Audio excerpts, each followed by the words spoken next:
मुंह बोले बाप ने कैसे चली शातराना चाल। थोड़े जे पा के दरिया ते लगे उसे टोया कट के विच नप दिता। किसने सड़क किनारे फेंकी रक्षा ड्राइवर की लाश। मेरे पापा की आंखें निकाली थी, दांत में तोड़े थे। सच्चाई इंतहाई हौलनाक। ये लोग तो 5,000 की खातर बंदे को मार देते हैं। रक्षा तो बड़े कीमती है। वो बेटे तुम्हें इतने प्यारे थे तो इस बेटे के साथ तुमने क्यों ऐसा किया। ਇਹ ਵੀ ਬੇਟਾ ਪਿਆਰਾ ਸੀ, ਮੈਂ ਕਿਹਾ ਉਹਦਾ ਨਾਂ ਨਹੀਂ ਪਿਆਰਾ, ਇਹ ਵੀ ਪਿਆਰਾ ਸੀ ਸਾਨੂੰ। ਫਿਰ? ਉਹਨਾਂ ਬੇਟਿਆਂ ਵਰਗੇ ਬੇਟੇ ਨੂੰ ਅਸੀਂ ਸਮਝਦੇ ਸੀ। ਇਹ ਮੇਰੇ ਭਰਾ ਨੇ ਮੈਨੂੰ ਟਰੈਕਟਰ ਮੈਂ ਚਲਾਉਂਦਾ ਉੱਥੇ ਆਇਆ ਮੇਰੇ ਕੋਲ, ਉਹਨੂੰ ਮਿਲਿਆ ਮੈਨੂੰ ਮਿਲ ਕੇ ਤੇ ਘਰ ਬੁਲਾਇਆ ਉਹਨੇ ਭਾ ਮੈਨੂੰ ਰਕਸ਼ਾ ਚਾਹੀਦਾ, ਮੈਂ ਰਕਸ਼ਾ ਚਲਾਣਾ ਕਰਨਾ। ਮੈਂ ਤਾਂ ਰਕਸ਼ਾ ਚਲਾਣਾ ਤੇ ਉੱਥੇ ਮੁੱਲ ਲੈ ਲੈਨੇ ਆ। ਨਹੀਂ ਜਿਹੜਾ ਤੇਰਾ ਪੁੱਤਰ ਬਣਿਆ ਨਾ ਉਹਨੂੰ ਲਾਇਆ ਤੇ ਮੈਂ ਆਪੇ ਉਹਨੂੰ ਰਕਸ਼ਾ ਲੈ ਖੋਲਾਂਗਾ ਉਹਦੇ ਕੋਲੋਂ। ਮੈਂ ਕਿਹਾ ਨਹੀਂ ਯਾਰ ਇਹ ਕੰਮ ਨਹੀਂ ਚੰਗਾ ਹੈਗਾ, ਤੈਨੂੰ ਰਕਸ਼ਾ ਲੈ ਦਿਆਂਗੇ 50-60 ਹਜ਼ਾਰ ਦਾ ਹੈਗਾ, ਰਕਸ਼ਾ ਲੈ ਦਿਆਂਗੇ ਤੈਨੂੰ। ਐਨੇ ਤੂੰ ਉਹਨੂੰ ਲੈ ਕੇ ਆਈ ਮੇਰੇ ਕੋਲ। ਮੈਂ ਚਲੋ ठीक है मैं ला आऊंगा। सुन रहे हैं आप इस शख्स की बातें। किस कदर बहरूपिया है ये इंसान। इरफान को सड़क किनारे बुलाने के लिए इस मुलजिम ने एक बार फिर उसे ख्वाब दिखाया शादी का। जी हाँ, चौथी शादी का ख्वाब। आखिरी बात तुमने क्या कह के बुलाया उसे। शादी करनी है तो आ टोल जनानी लाएगी जाके, एक और शादी करनी है तो। और उन्हें बोलिया है ना अबू शादी करनी है मैं और तो बुढ़ी वेखी या कोई, मैं हाँ वेखी आ टोल चलिए लाएगी। तो इससे आपको आइडिया होगा कि ये शादियों का काम करते थे, ये रिश्ते वगैरह करवाते थे। उसी का उसको झांसा देके ले गया कि मैं तुम्हारी एक और शादी करवाता हूँ, जबकि उसकी एक राबिया नामी लड़की से शादी हुई भी थी जिससे उसके मसले मसाइल भी चल रहे थे। और उसको शुरू में तफ्तीश में शामिल तफ्तीश भी किया गया कि हो सकता है कि उसकी गुमशुदगी में इसका हाथ हो। यूं इस मुंह बोले बाप ने बेटे के दिल में चौथी शादी की ख्वाहिश जगाकर वो जुल्म ढाया के रूह कांप उठे। मजीद आता है आपके भाई के पास जी, और उसे कहता है कि मैंने तुम्हारी एक और शादी करवानी जी हो करानी है, तुम मेरे साथ चलो जी। और वो मजीद ये जो इरफान जो है ये अपने रक्षे का तेल चेंज करवाने गया है। वो कहता है पहले मुझे घर जाने दो, वो कहता नहीं मेरे साथ चलो, तुम्हारी मैंने शादी करवानी है। शादी करवानी है जी सर। फिर उसके पास उसके साथ चला जाता है, जाके उसे करोल घाटी में उतरता है, अपने भाई को बुलाता है फोन करके, आ गया जमानी, उसको ले जाते हैं, जाके उसके बेल्च के साथ मारते हैं। हैरत की बात यह है कि जो लोग इरफान पर वहशियाना तशद्दुद कर रहे थे, इरफान उन्हीं को मदद के लिए पुकारता रहा। मुझे उदो पता लगा जो बेलचा मारा। अच्छा बेलचा मार तब पता चला तुम्हें। हाँ जी, मुझे उदो पता चला बेलचा इतने तुम मासूम हो। मासूम ही हो रहा ही कि कैसे कह रहा है कि ये दोनों प्लान करके गए, उसको वहां बुलाया, एक वीरान इलाके में ले गए, वीरान जगह पर ले गए और वहां पर उसे उतार के इसका भाई साइड पे ले जाके बेलचा मारता उसको। तो तुमने पहला बेलचा लगा, अब तुम बचाते अपने। वो क्या कह रहा था? वो तो कहता कि अब्बू मुझे बचाओ, ये मुझे मार रहा है, कह रहा था ना वो। दफा बोले क्या आवाज करी अब्बू, इन्हें ही आके अब्बू। हाँ। तो मैं उतर के गया आगे, अगो बेलचा लगा मुंह पे आ गया। झूठ पर झूठ बोलने वाले दरिंदे के इस जुल्म की खबर जब इरफान के घर पहुंची तो गोया उनके पांव से जमीन सरक गई। हमारे घर में आया ना, जुम्मे को सुबह सुबह आया, मेरी नान कहती है साहिदा इसने मानी को कत्ल किया। मैं कि नहीं प्यो बना के नहीं मानी को कत्ल, उसके कपड़े पे फटे हुए से पीछे से खून के छींटे भी पिए पड़े थे। उसकी भाई चीका बहन चीका मारला भी इसके कत्ल कर है, साहिदा तू मानना कत्ल कर है। मैं क्या ये हो नहीं सकता। नन थी वो आपको कह रही थी कि इसने मजीद ने मारा है। हाँ जी, और उसने कपड़ों पे खून के छींटे भी देखे। जी पीछे से छींटे भी देखे थे, फटा भी हुआ था। जैसे जैसे मारते थे वो पकड़ता था, वो कह रहा अब्बू जी मुझे मारे, अब्बू जी मुझे बचाओ, अब्बू जी मुझे बचाओ। मेरा मियाँ वैसे ही तरले ला रहा था, उसने बेलचे के साथ ऐसे बुरी हाथ से मारा। आँख पहले कुछ डाक मेरा आँख बाहर निकला, फिर वो मनके से तोड़ दिया, हर शाही तोड़ दी। जाहिर बात है एक इंसान से 14 साल से इसको वो अपना बाप की जगह रखता, उसको कहता ही अब्बू था। और जब वो उसकी जान ले रहा था तो वो ये कहता कि अब्बू आप मुझे क्यों मार रहे हो, मतलब ये हो रहा था। हाँ जी, कहना अब्बू जी तारे साहब ने मुझे मारे, अब्बू मैंने बचाओ, अब्बू जी मैंने बचाओ। और ये मार मजीद का भाई रहा था। हाँ जी, ते अब्बू मजीद का भाई मारा, अब्बू साथ खड़ा था। इस कदर सफाकी, इस कदर बर्बरियत किस लिए? क्यों इस जल्लाद का दिल ना कांपा? क्यों इस भेड़िए को मुंह बोले बेटे पर रहम ना आया? एक दिन पहला सलाह की है, लैके मैं गया मैं शाम को, अगे खड़ा है, थले उतर के अगे लैके जाके उन्होंने बेलचे में मार दिता। बेलचा मारा मुंह से, फिर एक और मार के थले डिग पिया।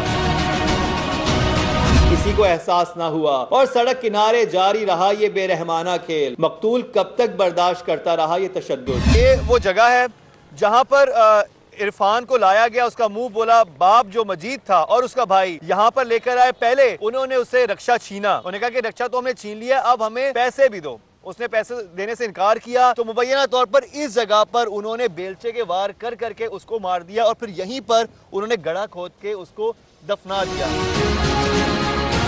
उसके बाद वो रक्षा उन्होंने एक और जगह छुपा दिया और वापस घर आ गए और उसको ढूंढने में लग गए ताकि उसकी फैमिली को शक ना हो, इरफान की फैमिली को शक ना हो कि मजीद और उसका भाई जो है इस काम में मुलव्विस है। इस मुंह बोले बाप ने जुल्म ढाने के बाद कमाल चालाकी के साथ ड्रामा रचाया और वुरसा के साथ मिलकर उसे ढूंढने में लग गया। मुझे ये बताएं कि जब आपके भाई अगवा होते हैं जी, तो आप लोगों का शक किस पे था उस वक्त? मजीद पे शक था। मजीद पे शक था, आपने पुलिस जी। को बताया? नहीं, पुलिस को नहीं बताया, मजीद सब हमारे साथ लगा फिरा। मजीद इंतहाई शातिर निकला, लेकिन शक के तीरों का रुख बार बार मजीद की तरफ जाता। मैंने इससे पहले बुध जुमेरात को बोला, मैं क्या जितने पैसे लेने तुम ले लो, मेरे मियाँ को ढूंढ के ले आओ। वो मेरे सिर पे हाथ रखा था, बेटा हम ही ढूंढ रहे, बेटा हम ही ढूंढ रहे।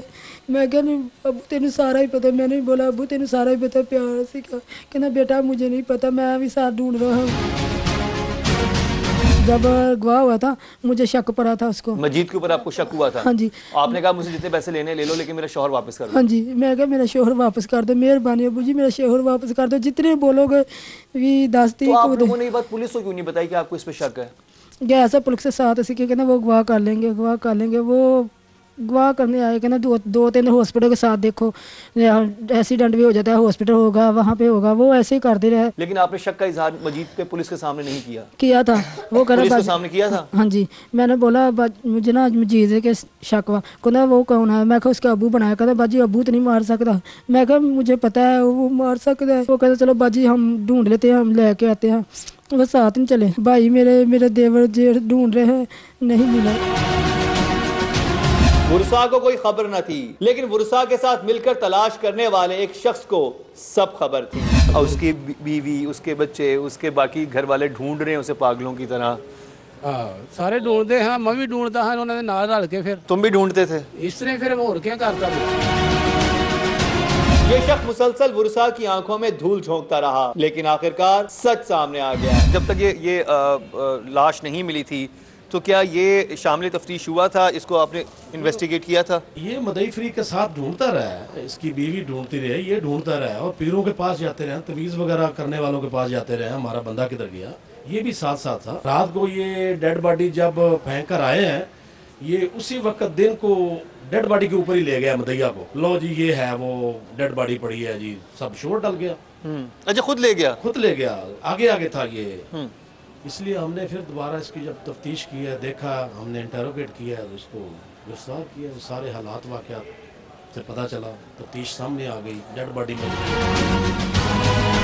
जी हाँ, लाश मिल गई, मस्शुदा बोरी बंद लाश। मगर अभी तक वुरसा को यकीन न था कि वही था कातिल जो उन्हें दिखा रहा था लाश। मैं काम पे चला गया हूँ, भाई मेरे भी काम पे चले गए हैं, ਤੇ ਦੁਬਾਰਾ ਵਾਪਸੀ ਜਦੋਂ ਇੱਕ ਭਾਈ ਮੈਂ ਜੁਮਾ ਪੜਨ ਚਲਾ ਗਿਆ, ਮੈਂ ਕੰਮ ਤੋਂ ਆ ਕੇ ਘਰ ਬੈਠਾ ਕੱਪੜੇ ਕੁਪੜੇ ਬਦਲੇ ਜੁਮਾ ਪੜਨ ਚਲਾ ਹੂੰ ਤੇ ਇੱਕ ਬੀਬੀ ਆਈ ਹੈ, ਭਾਜੀ ਤੁਹਾਡਾ ਭਾਈ ਫੌਤ ਹੋ ਗਿਆ, ਕਤਲ ਹੋ ਗਿਆ, ਬਨ ਪੜਾ हुआ। मैं गया ਉੱਥੇ, ਉਸੇ ਟਾਈਮ ਦੌੜ ਲਾਈ, ਮੈਂ 2 ਰਸਤੇ ਡਿੱਗਾ ਥੋੜਾ, ਉਹਨੇ ਮੋਟਰਸਾਈਕਲ ਭਾਗ ਲਗਿਆ ਮੈਨੂੰ ਉੱਥੇ ਜਾ ਕੇ ਜਦੋਂ ਵੇਖਿਆ ਉੱਥੇ ਹਾਂ ਤੇ ਸਾਡਾ ਭਾਈ था।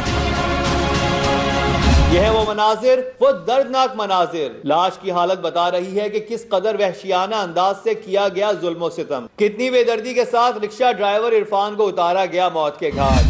तुम्हारे सामने तुम्हारे बेटे को मार दिया तुम्हारे भाई हाँ ने, जी। ठीक है? तुमने कहा बकौल तुम्हारे, तुमने बचपन से पाला था उसको। हाँ बिल्कुल बचपन। इस तरह भाई ने मार दिया, फिर क्या किया? फिर रक्षा के डालते तोड़े च पा के दरिया ते लै गए, उसे टोया कट के विच नप दित्ता।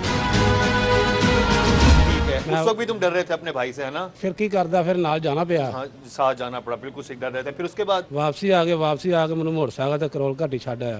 फिर तुम्हें क्या करना चाहिए था सबसे पहले, अगर तुम इतने ठीक इंसान हो तो? करना चाहिए पुलिस को इतला दे देनी चाहिए। अगर तुम ठीक होते तुम सीधे जाके पुलिस को इतला देते कि इसने इस तरह से मारा है, और तुमने वो रक्षा उसके हवाले किया, रक्षा उसके हवाले किया और घर आ गया आराम से, और फिर ढूंढने लग गए तुम इरफान को। सुबह मैं काम पे आ गया, दिहाड़ी लाई, शाम को वापस तो कोई गया। तुम्हें शर्मिंदगी, कोई नदामत कुछ तुम्हें नहीं था कि तुमने तुम्हारे बेटे जो तुम्हें बाप अब्बू अब्बू कहता था उसको इतनी बेदर्दी से मार दी रक्षे के लिए?